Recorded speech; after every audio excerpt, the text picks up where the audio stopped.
नमस्कार जोधपुर। बुजुर्गों का अनुभव, ये सीरीज अपने देवतुल्य बुजुर्गों के पास जाता हूँ, उनसे बात करता हूँ और उनके जो अनुभव है वो साझा करने का प्रयास करता हूँ। तो आज मैं जिस शख्सियत के पास मैं आया हूँ, उम्र से भले ही वो बुजुर्ग है परंतु उनके कर्म बुजुर्ग वाले बिल्कुल भी नहीं है। जी हाँ दोस्तों, मैं डॉक्टर आर.सी. पुरोहित साहब से मिलने आया हूँ। आर.सी. पुरोहित आरपी डायग्नोसिस जो कि जोधपुर शहर के जो लोग हैं वो बहुत अच्छी तरह से जानते हैं, जालोरी गेट पर स्थित थे। तो ज़्यादा वक्त न लेते हुए हम सीधे बात करते हैं युवा डॉक्टर आर.सी. पुरोहित साहब से। डॉक्टर साहब, आपके पास बैठकर सबसे पहले तो मुझे बहुत खुशी हो रही है और यही खुशी जो भी देखने वाले हैं आज कार्यक्रम, जो हमारी सीरीज़ है बुज़ुर्गों के अनुभव की। और मैंने वैसे पहले बता दिया कि बुज़ुर्गों के अनुभव की सीरीज़ ज़रूरी है ये, परंतु आप बुज़ुर्ग किसी भी मायने में है नहीं। अब पता नहीं आपके बुजुर्ग की मतलब वो मापदंड क्या है। जी तो डॉक्टर साहब, मैं चाहूँगा कि सबसे पहले तो अपना परिचय, जिसमें पिताजी का नाम, माताजी का नाम, जन्म आपका कहाँ पर हुआ, जोधपुर में या जोधपुर के बाहर, आदि आदि से। तो मेरा नाम तो है रमेश चंद्र पुरोहित। पिताजी का नाम जगन्नाथ जी पुरोहित। वो IAS ऑफिसर रिटायर्ड हुए थे। और मेरी माताजी शिवप्यारी पुरोहित, जो बोरो की पौड़ में देवराज जी पुरोहित उनकी डॉटर थी। देवराज जी पुरोहित मेरे नाना जी थे। और मेरा जन्म भी बोरो की पौड़ हुआ था, जोधपुर में ही हुआ, 1944 दिसंबर में। जी। उसके बाद में आपकी जो शिक्षा है, आपका जन्म के बाद में जो वो शिक्षा आपकी कहाँ से? मेरी वैसे शिक्षा स्कूलिंग तो मेरी शुरू में सेंट जेवियर स्कूल जयपुर में हुई थी जी। और पिताजी वहाँ एजुकेशन सेक्रेटरी हुआ करते थे जी। तो वही मेरी शिक्षा शुरू हुई थी। लेकिन उससे पहले घर पे अपने नौचौके में रहते थे श्रीवल्लभ जी भाट साहब जी। तो वो घर पे पढ़ाने आते थे मेरे को जी। और लेकिन उनसे पढ़ने के बाद जब मैं सेंट जेवियर्स में गया तो मुझे उससे काफ़ी सहूलियत रहती थी। तो बेसिक एजुकेशन तो श्रीवल्लभ जी भाट साहब ने मेरे को दे दी थी। जी। 5th स्टैंडर्ड तक मैं सेंट जेवियर्स में था जयपुर में। उसके बाद जब पिताजी की ट्रांसफ़र हो गई सिरोही एज ए कलेक्टर, तो मैं भी उनके साथ में सिरोही आ गया। तो वहाँ उन्होंने मेरा एग्जामिनेशन लिया और वो थोड़ा बहुत इफेक्ट ये भी था कि वो फादर कलेक्टर थे वहाँ पर। तो उन्होंने कहा नहीं, अब ये उन्होंने जैसे बातचीत की तो इंग्लिश में, नेचुरल सेंट जेवियर से था तो इंग्लिश तो अच्छी थी, तो उन्होंने कहा नहीं हम इनका वो टेस्ट लेते हैं, कहाँ हम इनको डाल सकते हैं। उन्होंने टेस्ट लेके मेरे को 8वीं में डाल दिया सीधा। तो 5वीं से सीधा 8वीं में मेरे को जंप करा दिया। उसका इफेक्ट ये हुआ कि जो पहला एग्जामिनेशन हुआ तो उसमें गणित में मेरे 100 में से 3 नंबर ही आए थे। अच्छा। लेकिन फिर जब पिताजी की डांट पड़ी कि तू पढ़ता नहीं है, तो फिर मैं पढ़ता गया, फिर किसी तरह से मैं 8वीं पास हो गया। जी। 9वीं में जब आया तब पिताजी की ट्रांसफ़र हो गई थी एज ए कलेक्टर बाड़मेर। जी। तो 9th मैंने बाड़मेर में पढ़ी। जी। फिर जब 9th पास करने के बाद पिताजी की ट्रांसफ़र हो गई थी टोंक एज ए कलेक्टर। जी। उस समय फिर मैं जोधपुर में रह गया और जोधपुर में महेश स्कूल में मैं पढ़ता था। जी। मैं स्कूल में जो हायर सेकेंडरी का फर्स्ट बैच जो था जी। उसमें मैं था। तो मैंने higher secondary Jodhpur Mahesh school से की थी। उसके बाद में मैंने जसवंत कॉलेज में एडमिशन लिया, first year 3 year degree course में, TDC जो बोलते थे उसमें। उसके बाद में मैंने मेडिकल कॉलेज में अप्लाई किया तो मेरी एज कम पड़ रही थी जी। तो उन्होंने मेरे को एडमिशन नहीं दिया उस समय। तो मेरे को 1 साल और रुकना पड़ा। तो फिर 1 साल में मैंने फिर वो जो ओल्ड स्कीम BSc की थी तो BSc प्रीवियस में मैंने ज्वाइन किया। तो 1 साल मैंने BSc प्रीवियस किया, फिर मैंने मेडिकल कॉलेज में अप्लाई किया, मेरा सिलेक्शन हो गया। बीकानेर में मेरे को एडमिशन मिला, बीकानेर मेडिकल कॉलेज में। जी। तो मैंने MBBS बीकानेर मेडिकल कॉलेज से किया। 1961 में एडमिशन हुआ मेरा, 66 में मैंने पास कर लिया MBBS बीकानेर से। बीकानेर से। उस समय 6 महीने की इंटर्नशिप हुआ करती थी, जी जो मैंने जोधपुर में महात्मा गांधी हॉस्पिटल में की थी। जी उस समय डॉक्टर के बनर्जी फिजिशियन थे, जी। डॉक्टर गंगाराम जी सर्जन थे। तो उनके अंडर में मैंने अपनी इंटर्नशिप की। इंटर्नशिप करने के बाद में मैंने ज्वाइन किया एज ए जूनियर डेमोन्स्ट्रेटर वापस SP मेडिकल कॉलेज बीकानेर में, पैथोलॉजी में। और वहाँ फरवरी, मैंने नवंबर में ज्वाइन की। फरवरी 67 में मेरा सिलेक्शन हो गया as a senior demonstrator by government. जी तो उन्होंने मेरे को वापस पोस्ट किया जोधपुर में। जी तो जोधपुर में मैं करीब 6 महीने रहा।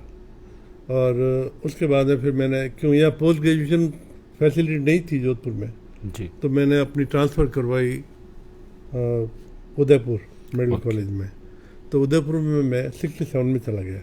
जी वहाँ मेरा रजिस्ट्रेशन हो गया पोस्ट ग्रेजुएशन के लिए। लेकिन वहाँ 2.5 साल में रहा।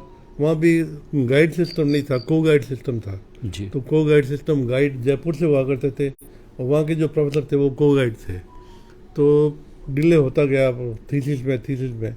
फिर मुझे मौका मिला अपना ट्रांसफ़र जयपुर कराने की। तो जयपुर में सीधा गाइड के अंडर में चला गया। जी।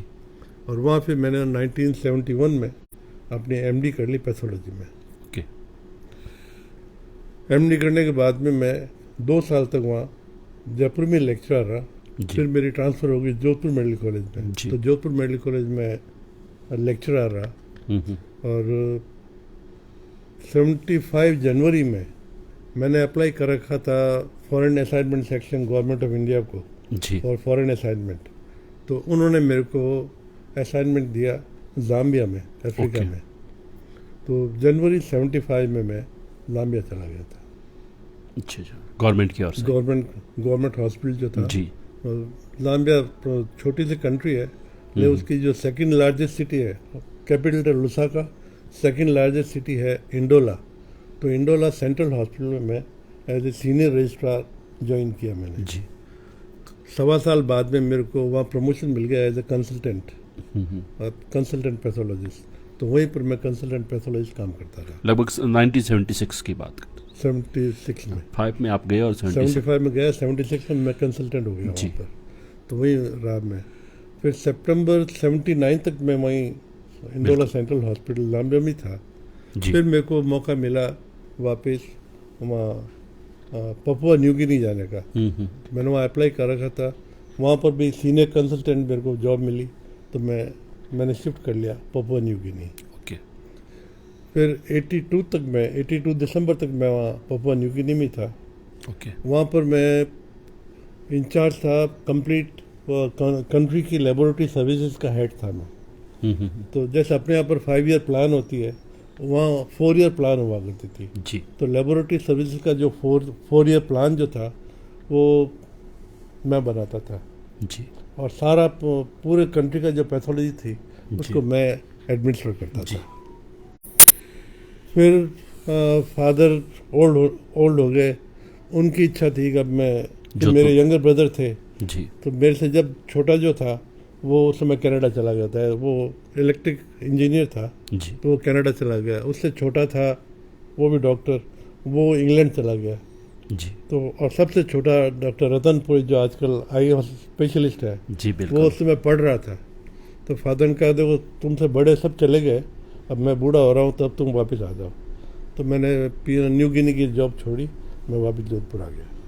ये बात लगभग ये 1982 दिसंबर की है। और 82 में आपकी जॉब फिर यहाँ मैंने जब वापस आया तो गवर्नमेंट ने कहा कि आपकी जॉब अभी भी है।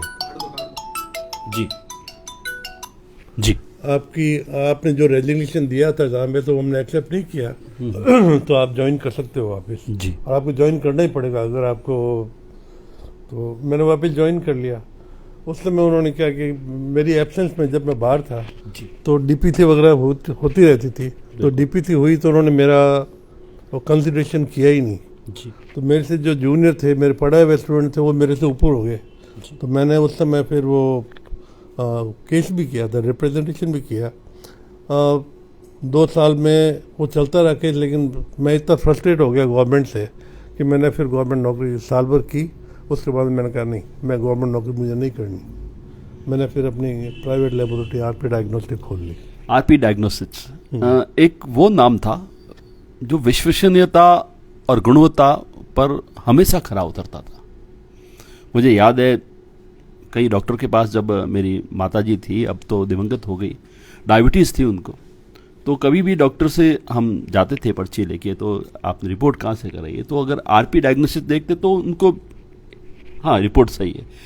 तो वो विश्वसनीयता आपके उस समय आपकी टीम में कौन कौन, क्योंकि कोई भी संस्था या कोई भी डायग्नोसिस जो चलती है तो एक टीम के साथ चलती है, तो टीम में ऐसे कौन मेंबर थे जिनको आज भी आप उनको याद करके? तो जब मैंने लैब खोली थी लेबोरेटरी आरपी डायग्नोस्टिक जी तो उस समय बहुत इनी गुनी लेबोरेटरी, कुल जोधपुर में कुल 5 लेबोरेटरी थी जी, और 5वीं लेबोरेटरी मेरी थी जोधपुर में उस समय। जोधपुर में। रोग निदान सेवा था, और रोग निदान सेवा थी। उससे पहले ये गोविंद डायग्नोस्टिक सेंटर था, डॉक्टर एस एन शर्मा की कल्पतरु डायग्नोस्टिक थी जी और एक डॉक्टर सालेचे की लेबोरेटरी थी जी। उसके अलावा और कोई लेबोरेटरी जोधपुर में नहीं थी। हम्म। तो 5वीं लेबोरेटरी थी। तो वैसे क्योंकि कम लेबोरेटरी थी तो मेरे को अटेंशन भी ज़्यादा मिल गया, जी बिल्कुल। मेरे को मौका भी मिल गया उसमें। और फिर कुछ ऐसे टेस्ट जो पहले नहीं होते थे मैंने शुरू किए, तो उससे मेरे को थोड़ा एक इंसेंटिव भी मिल गया जी और लोगों का सपोर्ट भी इजीली मिल गया मेरे को। बिल्कुल। केवल जोधपुर समाज की नहीं बात करें अपन, केवल अगर पुष्करणा की बात करें तो एक छोटी बात हो जाएगी। पूरा जोधपुर समाज, यहाँ तक कि आसपास के जो क्षेत्र थे, गांव, वो भी अगर कोई जांच कराने आते थे तो मैं कई बार आरपी डायग्नोसिस, जो कि पहले की बात करें तो जालोर गेट जो अभी वर्तमान में चौहटा है, वहाँ पर आपकी ये लेबोरेटरी थी, छोटी सी एक जगह थी। उसके बाद में आप जालोर गेट के बाहर गए। वर्तमान में आप क्या कर रहे हैं सर? वर्तमान में वैसे मैं अभी पार्ट टाइम जाता हूँ अमित एक्सरे में, अमित एक्सरे एंड लेबोरेटरी में एज ए कंसल्टेंट पैथोलॉजिस्ट। जी।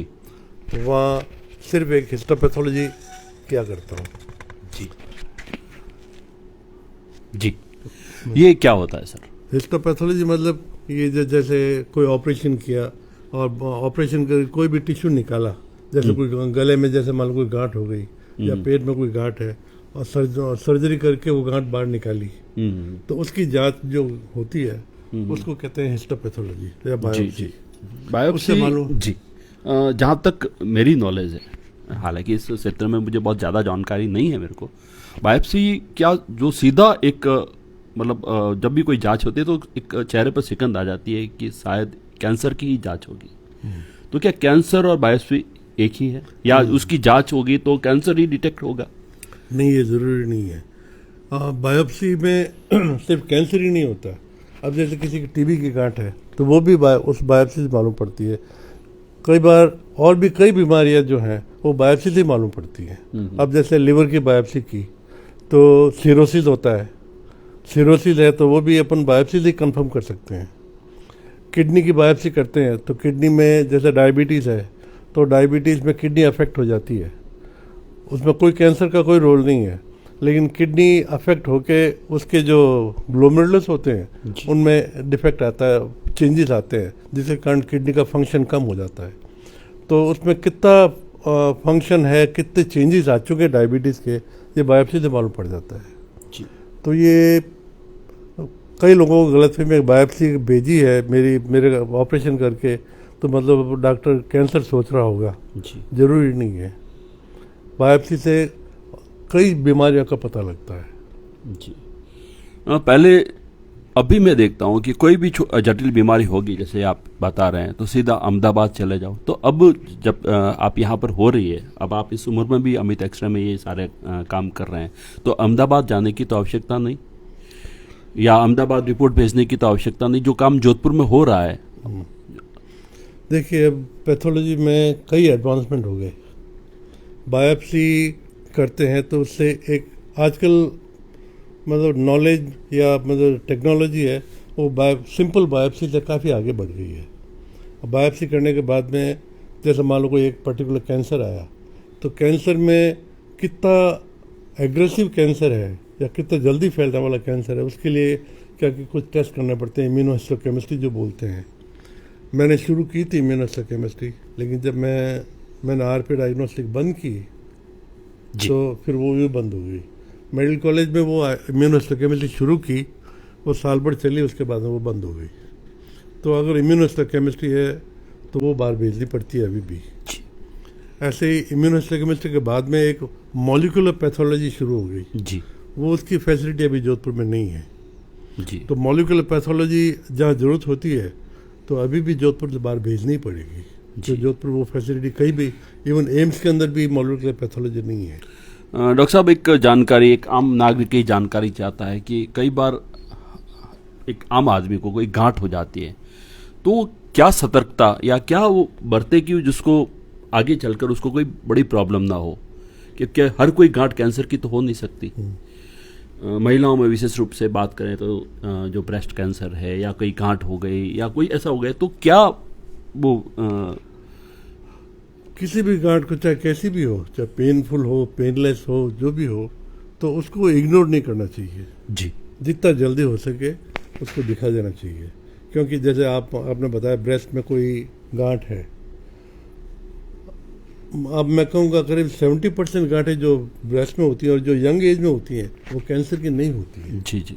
लेकिन जब भी गांठ होती है तो लोगों के मन में यही होता है कि कैंसर नहीं हो, कैंसर नहीं हो। तो इसलिए जितना जल्दी हो सके कंसल्टेशन करें उसका। और आजकल ज़रूरी नहीं है कि हर चीज़ के लिए बायोप्सी करनी पड़ेगी। आजकल तो एफएनएसी करते हैं, मतलब एक सुई डाल के उसमें से मटेरियल कुछ सेल ले लेते हैं, उन्हीं को उसी की जांच करके अपन पता लगा सकते हैं कि ये कैंसर है या नहीं है। जी। और जी। कैंसर नहीं है तो किस टाइप की ये गांठ है।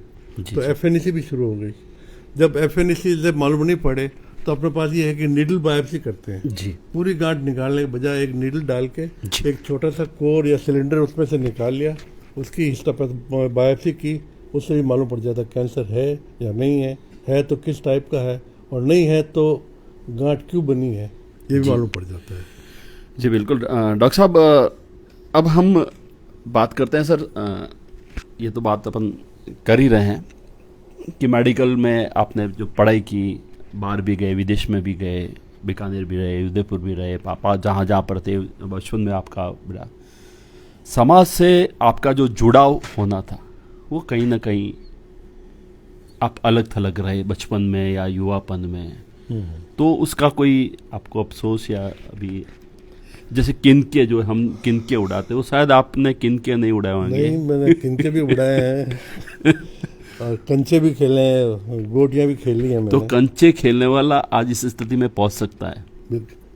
हर कोई पहुंच सकता है कंचे खेलना। अन्यथा लोग होते हैं, जैसे आज के युवापन की बात हम कर रहे हैं, जो भी जो बच्चा है नीट के एग्ज़ाम दे रहा है तो 11th के बाद में या 12th के बाद में तेरे को डॉक्टर बनना है, तू कहीं नहीं जाएगा, उसको अलग थलग कर देते हैं। इतना प्रेशर हो जाता है उस पर कि उसका बचपन चला जाता है सर। तो उन युवाओं के लिए आप क्या कहेंगे कि अगर कंचा खेलने वाला और पतंग उड़ाने वाला आरपी डायग्नोसिस का जो एक जो नाम है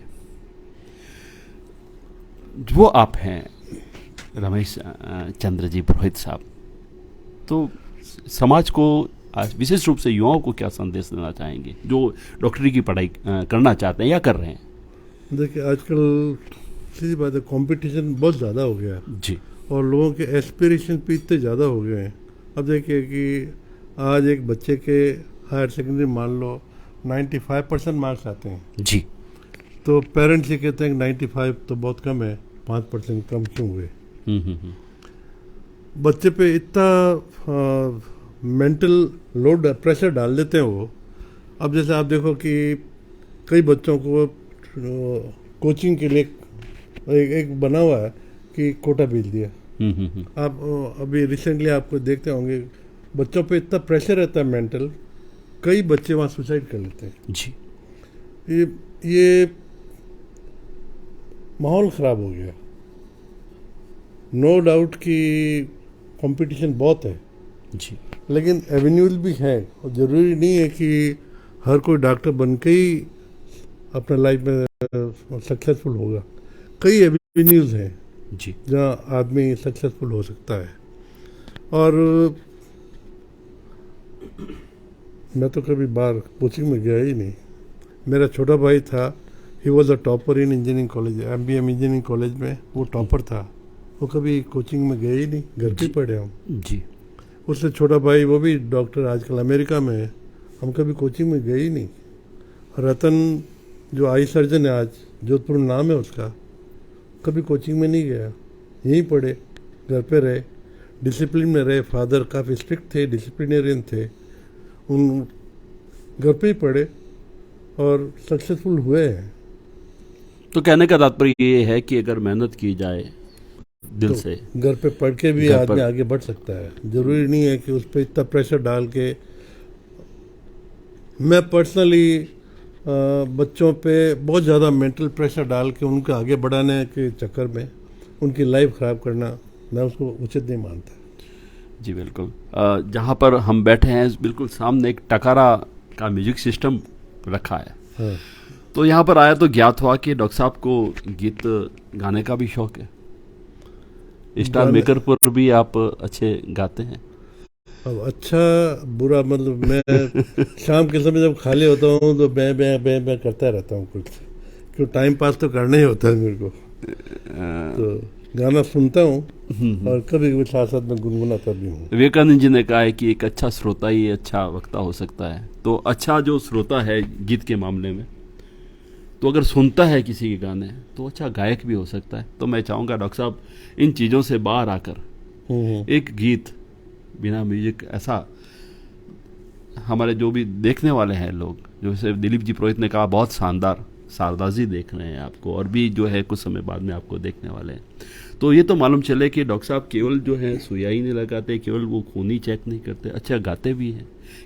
उस समय किनके उड़ाते थे, कंचे खेलते थे, आज डॉक्टर साहब ये गाते भी हैं। फिर भी दोपहर को जो है अमित एक्सरे में जाते हैं, अभी भी सूट बूटेड एकदम तैयार है। मैंने इसलिए कहा मैं बुजुर्गों की बात ही नहीं कर रहा हूँ, मैं तो युवा से बात करना चाह रहा हूँ। बस फर्क इतना है कि मेरे थोड़े काले बाल है क्योंकि डाई कर रखी है, और आप ओरिजिनल है। बाकी मुझसे तो जवान आप लग रहे हैं। बहुत बहुत तो तारीफ का बहुत बहुत शुक्रिया। तो डॉक्टर साहब कुछ एक गीत हो जाए तो लगे कि जो इंजीनियर एस के बिस्सा साहब भी हैं, शायद आप परिचित होंगे। हाँ हाँ बिल्कुल। तो वो भी आपको देख रहे हैं अभी। अच्छा ये लाइव चल रहा है? ये लाइव चल रहा है। तो अगर आपको याद हो, और जो आंटी जी बैठी हैं पीछे, वो मन उनके चेहरे पर हल्की हल्की मुस्कुराहट है। तो हाँ, उसको मुस्कुराहट है कि ये लो अब इन्होंने शुरू कर दिया, कह दिया, अब ये शुरू हो जाएंगे, गाना लेके फिर शुरू हो जाएंगे, फिर बंद नहीं होंगे। इसको हमेशा यही रहता है कि वो शाम को जब मैं ये अपना मोबाइल खोल के बैठता हूँ तो इसके पीछे किचन से आवाज़ आती है, चलो शुरू हो गया, अब कड़ तक चल रही। तो वही शुरू होना है सर। कि एक्चुअल में मेरा नाम आनंद है, परंतु वास्तविक आनंद जो है वो आप जैसे अच्छे लोगों से मिलकर जब पॉजिटिव बातें सुनता हूँ तो आनंद की प्राप्ति होती है, और वो उस समय लगता है कि मेरा नाम सार्थक हुआ। तो डॉक्टर साहब कुछ एक गीत, उसके बाद में फिर अपन अब कैसा गीत गाना? जैसा आपको अच्छा लगे, और विशेष रूप से मेरे आंटी जी के लिए वो हो।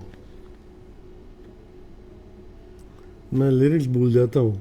कोई बात नहीं, विपिन जी हमारे साथ में आए हुए हैं, और इसके बाद में आप जब तक गुनगुना भी देंगे, आपको मैं बता दूं, आपके वो चाहने वाले बहुत से लोग हैं, छोटे से लेके बड़ा तक। हो सकता है वो आपको उस समय शक्ल से नहीं जानते, पर तो आरपी डायग्नोसिस जो जब भी देखते हैं, जब वो देखेंगे आरपी डायग्नोसिस के मेन जो डॉक्टर साहब है आप हैं, तो उनको भी अच्छा लगेगा। बहुत से फेसबुक पर मेरे साथी जुड़े हुए हैं, युवा भी हैं।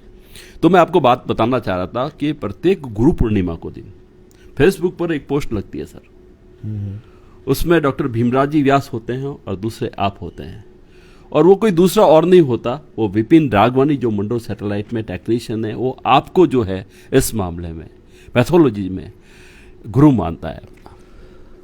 ये उसका बड़ापन है, उसका बड़ापन है कि वो इतनी तवज्जो देता है। काम तो बहुत लोगों ने मेरे अंडर में किया, बहुत काम सीख के भी गए हैं, लेकिन इन्होंने अगर मेरे को इतनी दी है, इम्पोर्टेंस दी है, तो ये उनका बड़ापन है। मेरा नहीं है। तो डॉक्टर साहब अपन गाने पर थे, अब तो कुछ याद आया होगा आपको? कुछ छोटा सा सुना देता जी हूँ। जरूर जरूर। और आपने कहा ना मेरी श्रीमती पास में बिल्कुल बैठी है, बिल्कुल बिल्कुल तो इसी के लिए सुना देता हूँ। बिल्कुल सर। राग जैसी भी है नहीं है। नहीं, मुझे मुझे हमें अच्छा लगेगा। ऐ मेरी जोहरज़बी वाह। तुझे मालूम नहीं, तू अभी तक है हंसी और मैं जवान, तुझ पे कुर्बान मेरी जान मेरी जान। ऐ मेरी जोहरज़बी तुझे मालूम नहीं, तू अभी तक है हंसी और मैं जवान, तुझ पे कुर्बान मेरी जान। ये शौकिया ये बाकपन जो तुझ में है कहीं नहीं, ये शौकिया ये बाकपन जो तुझ में है कहीं नहीं, दिलों को जीतने का फन जो तुझ में है कहीं नहीं। मैं तेरी आँखों में पा गया दो जहां, है मेरी जोहरज़बी तुझे मालूम नहीं, तू अभी तक है हंसी और मैं जवान, तुझ पे कुर्बान मेरी जान। क्या बात है डॉक्टर साहब। किसने कह दिया कि आपकी राग जो है, मैं क्या युवा बैठा है विपिन राघवन, वो भी इतनी सुंदर जो है, बिना म्यूजिक और बिना लिरिक्स जो है वो नहीं गा सकता। तो और कुछ अपने शौक के बारे में डॉक्टर साहब बताएं अपने, इसके अलावा गीत गाने का आपको शौक है और भी कुछ अपने बारे में बताएं, समाज को एक मैं चाहूँगा कि अपनी ओर से एक संदेश भी दें। मुझे इसके अलावा गार्डनिंग का शौक है जी पौधों का। जब मैं ये कोरोना टाइम हुआ था जी तो उस समय लैब तो बंद हो गई थी करीब जी उस समय लैब में कोई काम नहीं होता था, तो फिर मैंने एक नर्सरी बनाई यहीं पर पास में। मेरा थोड़ा यंगर ब्रदर का फार्म सा है, जगह है 3.5 बीघा की, जी तो उसमें मैंने नर्सरी बनाई। तो खुद ही मैं पौधे लगाता था, पौधों को प्रोपेगेट करता था, ग्राफ्टिंग करना, और एक नेट हाउस भी बनवाया मैंने।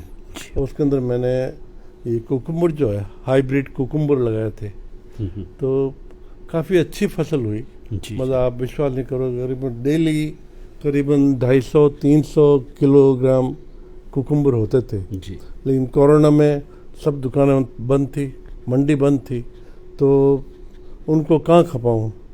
तो मैं यहाँ पास में पन्ना गौशाला है, दूसरी गौशाला, तो सारी कुकुम्बर में वहाँ भेज दिया करता था, एटलीस्ट गाय तो खाएंगी उसको।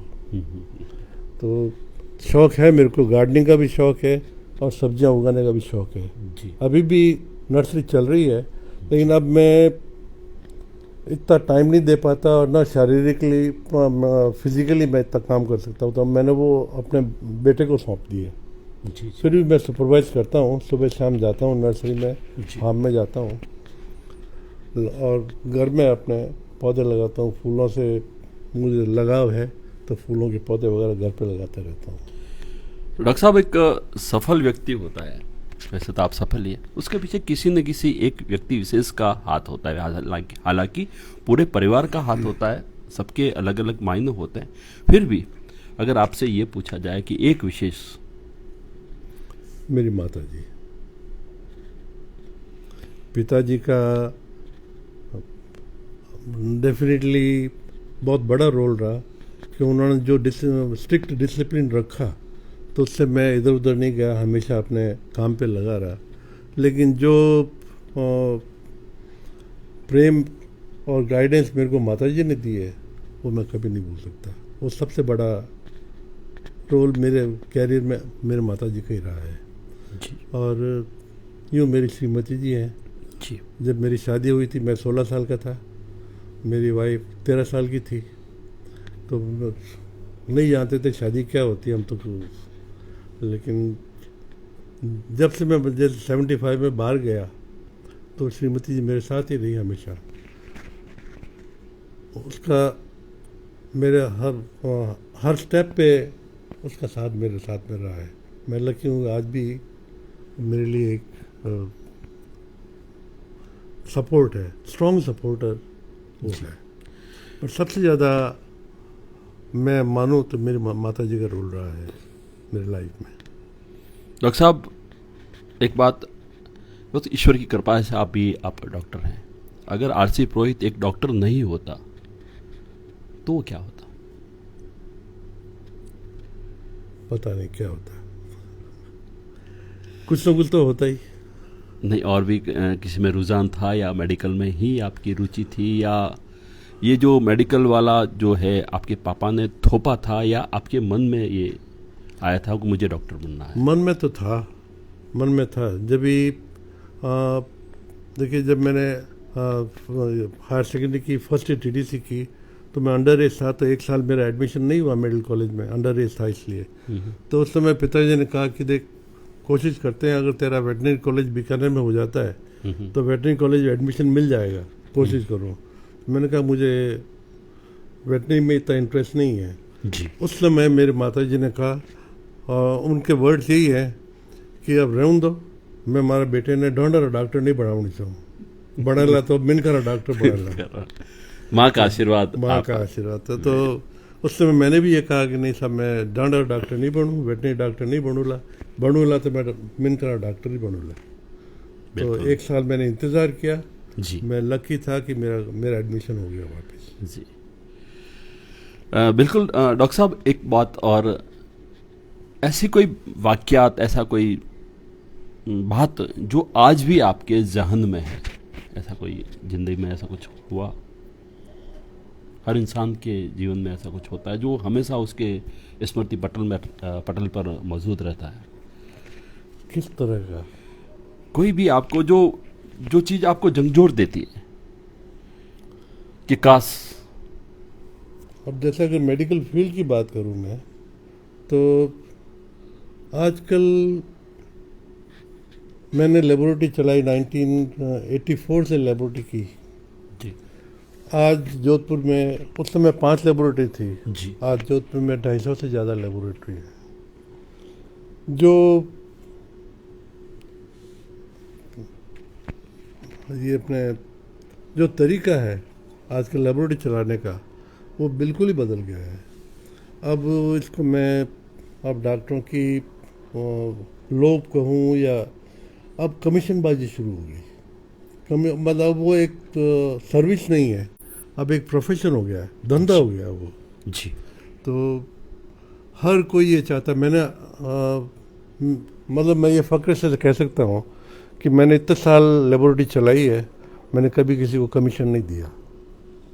लोग कहते थे कि साहब मेरे को 20% मिल रहा है, हमारे को 30% दे रहा है, वो लेबोरेटरी 40% दे रही है, आप क्या दोगे? तो मैं उनसे ये कहता कि आप मेरे पास सैंपल भेजोगे, मैं आपको रिपोर्ट दूंगा, मैं कमीशन नहीं दे सकता। आपको इच्छा हो तो भेजो, नहीं इच्छा हो मत भेजो। फिर भी मेरे पास में सैंपल आते थे, नहीं आते थे तो नहीं आते थे, लेकिन मैं जो मेरे पास आते थे उसको मैं अपने मन लगा के काम करता था और मेरी रेपुटेशन बनी रहती थी।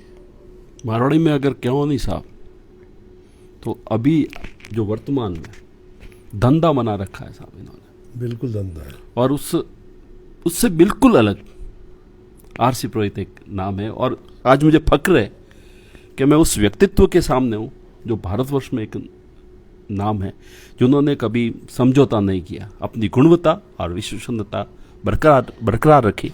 और रिटायरमेंट के बाद भी आज डॉक्टर साहब अमित एक्सरे जाते हैं और जो वो टेस्ट करते हैं, जिसका एक होता है कि डॉक्टर साहब ने, अगर डॉक्टर साहब की वहाँ पर सील है तो ये बिल्कुल जो जांच हुई है वो एकदम सही है। देखिए मैंने अपने कैरियर में कई काम भी किए, कई पेपर भी पब्लिश किए साइंटिफिक अपने पैथोलॉजी में, नेशनल जर्नल्स में भी किए, इंटरनेशनल जर्नल्स में भी किए। और मेरे ख्याल से राजस्थान में मैं पहला ऐसा पैथोलॉजिस्ट हूँ जिसको कॉलेज ऑफ अमेरिकन पैथोलॉजिस्ट ने फेलोशिप दी है। मैंने अपने सारे पब्लिकेशन वगैरह उनको भेजे थे, एक्सपीरियंस पूरा करिकुलम वाइटी उनको भेजा।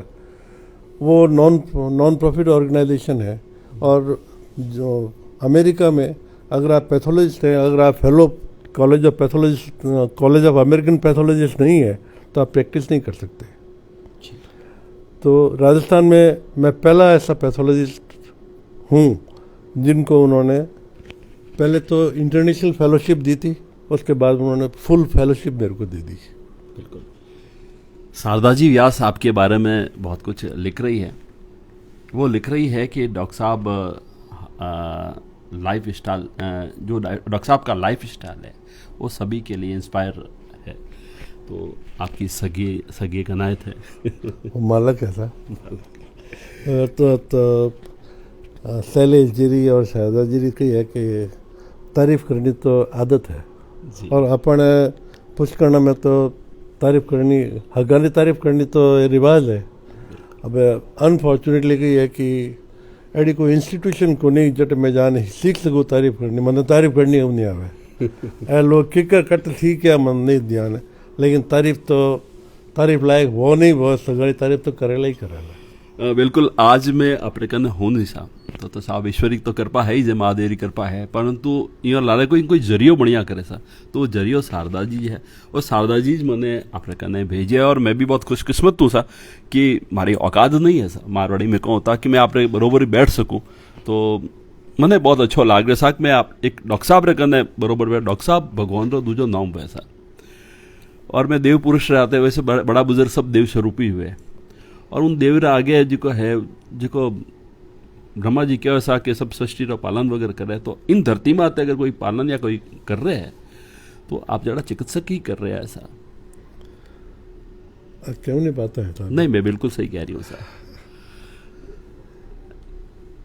ऐसा व्यक्तित्व नहीं वैसा।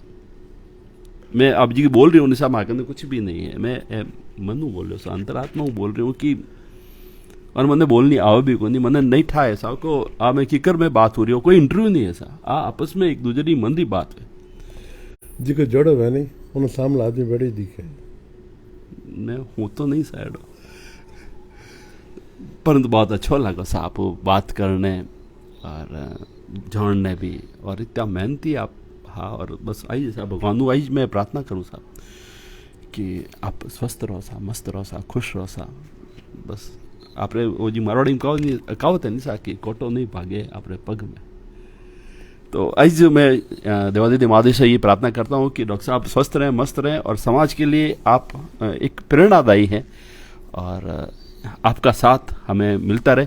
फिर बता दूं आपको, ये कोई बुजुर्गों का इंटरव्यू नहीं था, एक युवा की बात थी। डॉक्टर साहब आपने युवा कहूँ कहते हैं, मैंने लोग युवा क्या है। और कुछ कोई अगर आपने एडो लागे एक आज ही मैं कभी पढ़िया था। बिल्कुल। एक साइंटिस्ट है जी, 95 ईयर्स ओल्ड जी, एंड वो रिसर्च करी लिथियम बैटरीज में है जी, और वो पेपर पब्लिश करी और 2019 में उन्हें अवार्ड मिले। जब लोग पूछो कि आप 95 ईयर्स एज में भी हाल काम कर रहे हो, उन्होंने एक ही सेंटेंस हो तो आप कही चाहो कि रिटायर होने बाद में मैं बाहर जाऊँ, कद मरूँ। मरूँ जरूर मरूँ, काम तो करूँ। रिटायरमेंट के बाद में जरूरी नहीं है कि मैं सिर्फ बैठो तो बाहर ही जाऊँ, आज मरना है, आज मरूँ, आज मरूँ, आज मरूँ। एक डॉक्टर साहब चलता चलता बस एक आखिरी सवाल है हमारा, बात माते बात आएगी है कि कई समाज रा लोग हैं, अलग अलग समाज रा, रिटायरमेंट होते ही थारजी हो जावे, एक घर में बैठ जा, एक कोने में बैठ जा। बिल्कुल सर। तो और लोगों वास्ते आप कोई संदेश है? रिटायरमेंट के बाद में व्यक्ति ने अपनी जीवन जी की है शैली, हर व्यक्ति तो डॉक्टर हुए नहीं, लेकिन रिटायरमेंट पहले कुछ ना कुछ तो करता ही वाला, उन्हें फॉलो करता रहे, उन्हें आगे बढ़ाता रहे। और नहीं तो हाल अगर आप सक्षम हो तो समाज वास्ते आप कुछ ना कुछ तो कर ही सको। बिल्कुल। समाज भी तो एक पाठशाला है साहब। बिल्कुल सर। आप कुछ भी करो, अगर आप मान लो पौधा ही लगाओ, आप जो आप कह रहे हो कि कोरोना काल में कुछ भी नहीं हो, एकदम सब रुक गया, तो आप नर्सरी शुरू कर दी। बिल्कुल करिए सर। तो कुछ कर सके साथ।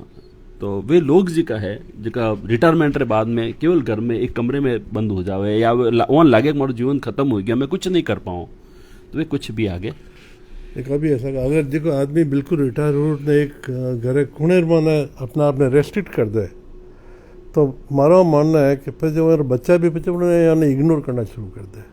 अगर आप जब तक एक्टिव हो तो आप बच्चा भी एक्टिव रहेला तो आपने इज्जत देवेली देवेला कि देखो आज आप जिनका बिल्कुल अपना आपने बिल्कुल अलग कर दो और निष्क्रिय कर दो तो बच्चा भी आपने निष्क्रिय समझेला।